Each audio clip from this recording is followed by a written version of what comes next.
मंजिल से आगे बढ़कर मंजिल तलाश कर, मंजिल से आगे बढ़कर मंजिल तलाश कर, मिल जाए तुझको दरिया तो समंदर तलाश कर, मिल जाए तुझको दरिया तो समंदर तलाश कर।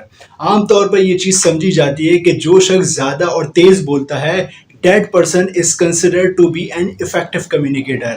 हालांकि अंग्रेजी में ये बात कही जाती है कि कॉन्स्टेंटली टॉकिंग या constantly speaking is not necessarily communicating. अगर आप मुसलसल बोलते रहते हैं, इसका मतलब ये नहीं है कि you are a good communicator. असल में sometimes you might feel that you have to speak super fast to prove yourself as a competent English speaker. But let me tell you something. Good and effective communicators do not speak 100 miles per hour. They are more concerned with their message getting across clearly and being understood. Because once a word comes out of your mouth, you can never swallow it again. आप जब कभी भी जबान से जो है कोई लफ्ज निकल जाता है, आप उसको वापस नहीं ले सकते। तो अगर जो है कम्युनिकेशन जो है मुसलसल बोलने का नाम नहीं है, कम्युनिकेशन जो है वो तेज बोलने का नाम भी नहीं है, तो कम्युनिकेशन कहते किसको हैं? Communication may be defined as the transfer and understanding of meaning. Communication may be defined as the transfer and understanding of meaning. इसका क्या मतलब हुआ? इसके दो एलिमेंट हैं। इसमें एक चीज तो ये कही जा रही है कि transfer of meaning and eight the same time understanding भी हो। क्योंकि सिर्फ और सिर्फ जब कभी भी आप नॉर्मली किसी से कम्युनिकेशन की तारीफ पूछते हैं, तो वो आपको बताएगा कि शेयरिंग ऑफ आइडियाज, आप ट्रांसफर करते हैं कोई भी बात को फ्रॉम सेंडर टू रिसीवर। यही बात कही जाती है और यही बात समझी जाती है। हालांकि मैं आपको एक एग्जाम्पल देखता हूँ।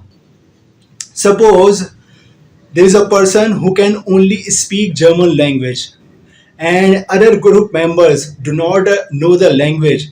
This German speaker will not be understood by others. ये जर्मन स्पीकर जो है वो शेयरिंग ऑफ आइडियाज़ कर रहा है, ट्रांसफ़र कर रहा है information from sender to receiver, लेकिन अभी भी अगर वो नहीं समझा जा रहा है, तो इसका मतलब क्या है कि अंडरस्टैंडिंग डेवलप नहीं हुई है। तो इसका मतलब ये हुआ कि communication must include both the transfer as well as understanding of meaning. क्योंकि अगर अंडरस्टैंडिंग डेवलप नहीं है, तो कम्युनिकेशन का जो पर्पस है वो बिल्कुल फॉट हो जाता है। तो इसके लिए ज़रूरी है कि we need to understand communication process. Communication process होता क्या है?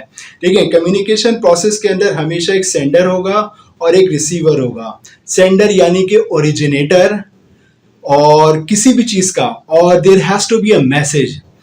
Before any communication there has to be a message. whenever any communication starts, first you need to analyze message. Message क्या होता है? Suppose when I am speaking, my speech is the message. When I am writing something, my writing is the message. इसी तरीके से non verbal communications के अंदर भी मुख्तलिफ जेस्चर्स होते हैं, फेशियल एक्सप्रेशंस होते हैं। तो ये जो मैसेज होता है, ये डिपेंड करता है कि आपकी जो फाइनल प्रोडक्ट है वो है क्या। असल में जो काम होता है कम्युनिकेशन का, वो मैसेज को ट्रांसफ़र करना होता है from sender to receiver. Receiver क्या होता है? रिसीवर होती है आपकी targeted audience to whom message is being transferred. ठीक है, तो जो आपकी रिसीवर होता है वो हमेशा जो है वो आपकी टारगेटेड ऑडियंस होती है कि जहाँ तक आपको अपना पैगाम जो है वो पहुँचाना होता है। अच्छा, इस प्रोसेस के अंदर एक चीज़ होती है जिसको कहा जाता है नॉइज़। नॉइज़ जो है वो शैतान का काम करती है। क्या? जिस तरीके से शैतान जो है वो सीधे रास्ते पे चलने नहीं देता, बिल्कुल इसी तरीके से जो नॉइज़ होता है सेंडर से रिसीवर तक का जो पैगाम होता है उसके अंदर डिस्टॉर्शन पैदा करता है। नॉइज़ की तारीफ ये होती है कि ये कम्युनिकेशन बैरियर्स होते हैं that distort the clarity of the message.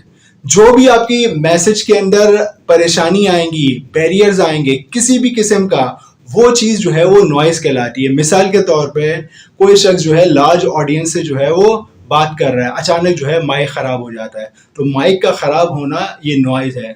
इसी तरीके से लैंग्वेज बैरियर्स होते हैं। एक शख्स जो है कोई दूसरी ज़बान समझते हैं और जो स्पीकर है वो किसी डिफरेंट लैंग्वेज में बात कर रहा है, तो इसका मतलब ये है कि ये भी नॉइज़ है। इसी तरीके से इंफॉर्मेशन ओवरलोड, इंफॉर्मेशन ओवरलोड का मतलब ये है कि जब कभी भी आप बात कर रहे हैं तो हो सकता है कि वो इंफॉर्मेशन जो है आप एब्जॉर्ब ना कर पा रहे हो किसी भी वजह से। परसेप्शन प्रॉब्लम्स हो सकते हैं, किसी वर्ड का मीनिंग आप कुछ और परसीव कर रहे हैं, मैं कुछ और जो है उसको समझ रहा हूं, तो ये भी एक जो है वो मीन्स हो सकता है नॉइस का, कम्युनिकेशन बैरियर्स था। इसी तरीके से जो है बहुत सारी दूसरी जितनी भी आप समझ लिए, कोई नॉइस, फिजिकल नॉइस भी हो सकती है आपकी, कि बाहर जो है बहुत ज्यादा शोर हो रहा है, कोई शख्स बोल रहा है और आप जो है उस चीज को सुन नहीं पा रहे हैं। ठीक है, इस कम्युनिकेशन प्रोसेस के अंदर एक इंपॉर्टेंट चीज होती है फीडबैक। फीडबैक में क्या होता है कि फीडबैक वो चीज होती है जो आप समझ लें सेंडर को आप अपना पैगाम दोबारा बताना, कि जिस मैसेज के लिए आपने ये कोई भी मेथड इस्तेमाल किया है, क्या ये अंडरस्टैंडिंग डेवलप हो गई है या नहीं। यानी कि सिर्फ और सिर्फ अंडरस्टैंडिंग को चेक करना। मिसाल के तौर पे एक टीचर है क्लासरूम के अंदर एक लेक्चर दे रहा है, when he finishes his lecture after that he ask questions.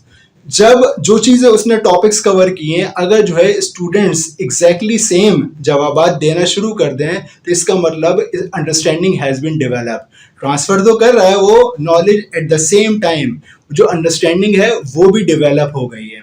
अच्छा, अभी जो मैंने आपको जितनी कम्युनिकेशन की चीज़ों के बारे में बताया है, ये सारी की सारी वर्बल कम्युनिकेशन है। इसके अलावा नॉन वर्बल कम्युनिकेशन भी होती है। नॉन वर्बल कम्युनिकेशन को मैं जो है वो एक शेर से जो है वो एक्सप्लेन करता हूँ। वो आंखों आंखों में करते हैं इस तरह बातें, वो आंखों आंखों में करते हैं इस तरह बातें कि कानों कान किसी को खबर नहीं होती। ये नॉन वर्बल कम्युनिकेशन इंशाल्लाह नेक्स्ट लेक्चर में जो है इसको डिस्कस करेंगे। Thanks for watching.